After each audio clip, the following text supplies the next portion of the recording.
Salam, hər vaxtınız xeyir. İpoteka və kredit zəmanəti fondu vətəndaşa kirayə mənzil mexanizmi çərçivəsində tam təmirli evlər təklif eləyir. Vətəndaşlar aylıq kirayə haqqları ödəməklə bu evdə yaşamaq hüququ əldə edirlər. Sonda onlara qoyulan müddət bitdikdən sonra isə vətəndaş evi özəlləşdirərək evin sahibi ola bilir. Bununla bağlı isə bizə daha ətraflı məlumatı fondun kirayə mənzil departamentinin direktor müavini Aslan Zeynalov xəbər verəcək. Buyurun Aslan müəllim. Çox sağ olun dəvətiniz üçün. Bildiyiniz kimi bu günlərin biz fondun kirayə mənzil mexanizmi çərçivəsində təklif etdiyi Bakı şəhəri Binəqədi rayon Cəfər Xəndon ünvanındayıq. Bilirsiniz ki, bu mənzillər ilin əvvəlində Binəqədi rayonu Cəfər Xəndon küçəsində yeni mənzillər təklif olundu vətəndaşlara. Qeyd etmək lazımdır ki, kirayə mənzil mexanizmi ölkəmizdə 25 yanvar 2009-cu il tarixində Azərbaycan Respublikasının prezidenti cənab İlham Əliyevin fərmanı ilə yaradılıbdır və mexanizmin yaradılmasının ən başlıca səbəbi şəxsi yığımları yetərli olmayan vətəndaşlara da mənzil vəziyyətlərinin yaxşılaşdırılmasına kömək məqsədi daşıyırdı və məqsəd də bu idi. Təbii ki, mexanizm fəaliyyəti də İpoteka Kredit Zəmanət Fonduna həvalə olunmuşdu və artıq 2020-ci ilin mart ayından etibarən mexanizm fəaliyyətinə start verilmişdi. Qeyd etmək lazımdır ki, həmin dövrdən bugünə kimi mexanizm üzrə fəaliyyəti uğurla davam etməkdədir. Bu, həm vətəndaşların müraciətlərinin sayında, eyni zamanda müqavilənin sayında da görmək mümkündür. Yəni, bugünkü statistik rəqəmlərə diqqət etsək, artıq 9000-dən çox vətəndaşımız, hətta daha dəqiq rəqəm ifadə etsək, 9053 sayda kirayə müqaviləsi bağlanaraq vətəndaşlara mənzillər təhvil verilmişdir. Və bu proseslər hal-hazırda davam etməkdədir. Əlavə olaraq qeyd etmək lazımdır ki, təkcə bu il artıq 2790-dan çox kirayə müqaviləsi bağlanaraq bu əvvəlki ilin göstəricilərinə nisbətən çoxdur. Yəni əvvəlki ilin misal olaraq qeyd edəsək 1871 sayda müqavilə bağlanmışdısa, bu il artıq bu rəqəm 2790-dan çoxdur. Və təbii ki, proseslər hal-hazırda davam etməkdədir və mexanizmlə faydalananların əksəriyyəti gənclər və gənc ailələr təşkil edir. Yəni bu 60% ilə də ifadə etsək 60%-dən çoxdur və əlavə olaraq qeyd etmək lazımdır ki, mexanizmlə istifadə qaydaları çox sadədir.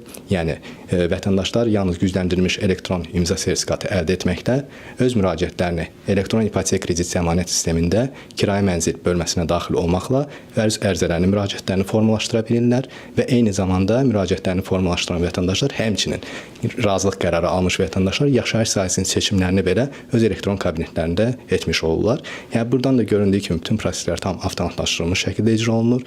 Burada sənəd tələbi də çox azdır. Çünki burada bütün proseslər tam avtomatlaşdırıldığından vətəndaşlar demək olar ki, bütün elektron sənədləri avtomatik şəkildə əldə olunur. Yəni bütün demək olar ki, gəlirlərə, xərclərə dair sənədlərdir. Burada onun ailə tərkibinə dair sənədlərdir, nikah sənədidir. Bu kimi sənədlərin hər biri elektron sistem tərəfindən avtomatik şəkildə əldə olunduğu üçün vətəndaşlar görüş yerlərinə yaxınlaşdıqda bugün bilirsiniz ki, biz Asan Xidmət Mərkəzlərindən fəaliyyət göstəririk. Bizim 2 saylı kommunal xidmət mərkəzində, eyni zamanda Sumqayıt Asan Xidmət Mərkəzində vətəndaşlara həm sənədlərin qəbulu, həm də ki məlumatlandırması prosesləri həyata keçirilir və biraz öncə də qeyd etdiyim kimi elektron müraciətlərini formalaşdırmış vətəndaşlara elektron sistem tərəfindən avtomatik şəkildə görüş günü, növbəllik əsasında görüş günü təyin olunur və görüşdə iştirak edən vətəndaşlar öz müraciətlərini təsdiq etdikdən sonra artıq onların müraciətləri təhlil olunur və qərar qəbul olunur.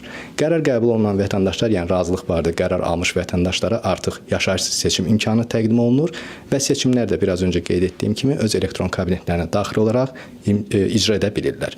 Və hal-hazırda da proseslər davam edir. Biraz öncə qeyd etdiyim kimi, təbii ki, kirayə mənzil mexanizmindən də faydalanan vətəndaşlara dair tələblər var. Yəni bu günlərin kirayə mənzil mexanizmindən qaydaların tələbi olaraq yalnız Azərbaycan Respublikasının vətəndaşları faydalana bilirlər.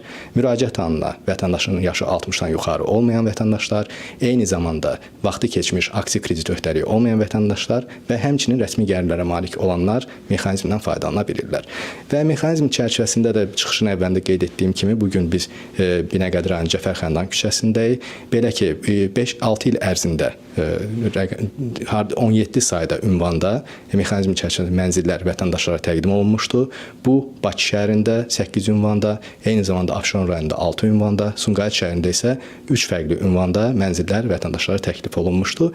Təkcə bu il Bakı şəhərində 2 ünvanda, Binəqədi rayon Cəfər Xəndan küçəsi və eyni zamanda Binəqədi rayonu Biləcəri qəsəbəsində və Sumqayıt şəhərində 2 ünvanda Sülh prospekti və Sahil küçəsində vətəndaşlara mənzillər təklif olunmuşdu. Proseslər də hal-hazırda davam etməkdədir. Yəni növbəti illərdə də 2026-cı ildə də təbii ki, tələbdən asılı olaraq yeni mənzillər, yeni ərazilərdə mənzillər vətəndaşlara təklif olunması nəzərdə tutulub. Çox sağ olun Aslan müəllim. Bizdən isə hələlik bu qədər. Söz sizdədir.